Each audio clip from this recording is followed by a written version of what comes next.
Salam, salam damai sejahtera. Di mana pada pagi hari ini kita masih bisa tatap muka. Itu semua karena Tuhan sangat peduli kepada kita. Maka sehingga pada saat ini kita masih diberikan kesempatan. Bapak Ibu Saudaraku yang saya kasih di dalam nama Tuhan Yesus, mari sebelum kita membaca firman Tuhan, terlebih dahulu kita mengucap syukur kepada Tuhan. Mari kita sama-sama berdoa. Ya Bapa kami yang baik di dalam kerajaan sorga, kami mengucap syukur kepada Engkau Tuhan, di mana Engkau telah membimbing, menuntun, menyertai, melindungi, menyelamatkan kami pagi, siang, sore, bahkan di malam hari tidurnya. Dan di pagi ini sudah bangun, sudah piat, itu semua kami rasakan oleh tuntunan penyertaan Tuhan-Mu. Terima kasih Bapa, Engkau begitu baik, di mana Engkau telah bangun kami dengan di pada pagi hari ini dengan siap walafiat. Itu semua kami rasakan oleh tuntunan pencampuran-Mu. Kami hanya bisa mengucap syukur atas semua kebaikan-Mu Tuhan. Terima kasih Bapa, terima kasih, syukur haleluya Tuhan. Dalam nama Yesus kami berdoa dan mengucap syukur, haleluya, haleluya, amin. Salam Bapak Ibu Saudaraku yang saya kasih di dalam nama Tuhan Yesus, salam damai sejahtera. Di mana pada pagi hari ini kita masih dapat bertemu untuk tatap muka menyampaikan keluaran firman Tuhan. Dari ini semua Bapak Saudaraku bukan kekuatan kehebatan kita, tapi karena Tuhan sangat peduli kepada kita. Dari itu Bapak Saudaraku, marilah buka hati kita, undanglah Roh Kudus masuk dalam hati kita, sehingga betul-betul Roh Kudus bekerja dalam hati kita setiap gerak-gerik kita, supaya kita mengerti jalan-jalannya Tuhan, supaya kita tidak hanya ikut-ikutan saja, tidak hanya dengar saja, tidak memakai logika kita saja, tapi betul-betul memakai kebenaran firman Tuhan, menyertai, menuntun, membimbing sepanjang kehidupan kita sehari-hari. Bapak Ibu Saudaraku yang saya kasih dalam nama Tuhan Yesus, kita buka Alkitab kita, Kolose 3 ayat 18. Di sini untuk teguran kepada istri bapak, anak-anak kita. Jadi sini katakannya anggota-anggota rumah tangga. Jadi inilah sering kita tidak memahami bagaimana membimbing, membina, menjalankan hidup kita dalam sehari-hari. Jadi di sini terangkan kepada kita supaya kita bisa hidup damai sejahtera. Dan sini, hai istri-istri, tunduklah kepada suamimu sebagaimana seharusnya di dalam Tuhan. Jadi Bapak Ibu Saudaraku yang saya kasih di dalam nama Tuhan Yesus, di sini disuruh, hai istri-istri, tunduklah kepada suami seturut dengan kehendak Tuhan. Jadi bukan seturut dengan kehendak manusia. Jadi nanti istri-istri tunduk kepada suaminya walaupun tidak benar. Misalnya suaminya mau mabuk, misalnya suaminya menjudi, tapi istrinya tunduk. Tapi bukan seperti itu, tapi tunduk di dalam kebenaran. Nah, jadi Bapak Ibu Saudaraku, sini harus kita mengerti supaya kita itu seturut dengan kebenaran, bukannya seturut dengan kehendak manusia. Jadi kalau kita tunduk seturut dengan kehendak manusia, nanti pergi dia berjudi, kita juga tunduk. Dia juga pergi main perempuan, kita ditunduk. Itu tidaklah seturut dengan kehendak Tuhan.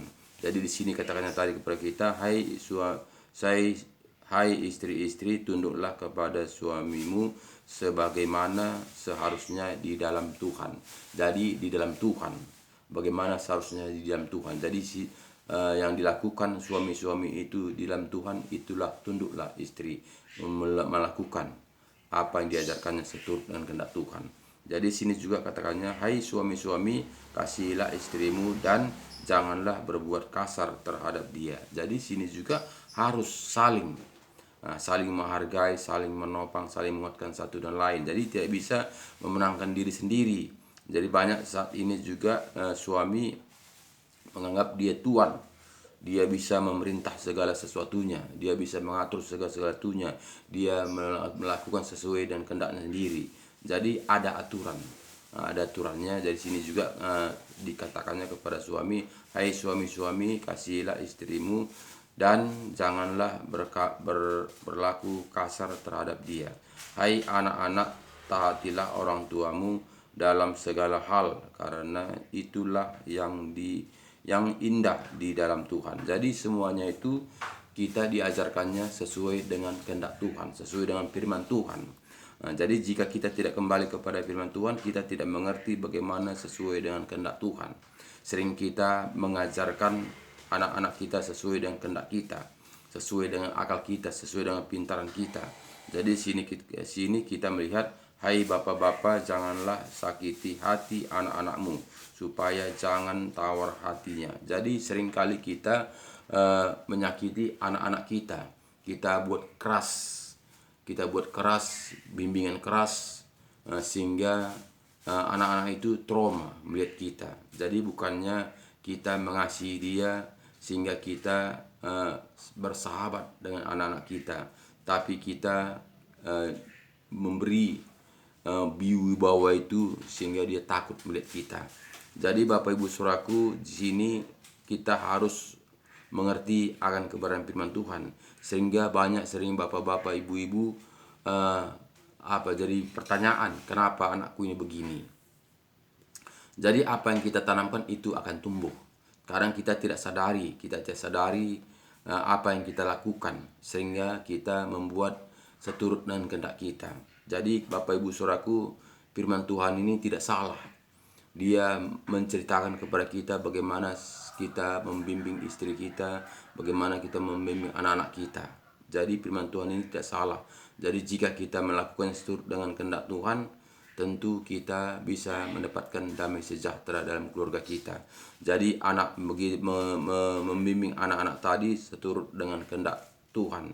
Jadi kita itu beri kasih sayang kepada anak kita. Kita jangan membentak-bentak dia, jangan kita memaksa-maksa dia. Nanti kita juga akan dibentak-bentak, kita juga akan dipaksa-paksa. Karena apa? Karena apa yang kita tanam itu akan tumbuh. Jadi Bapak Saudaraku, apa yang kita lakukan ini akan terjadi. Jadi jangan ada penyesalan. Sering bapak-bapak, ibu-ibu menyesal.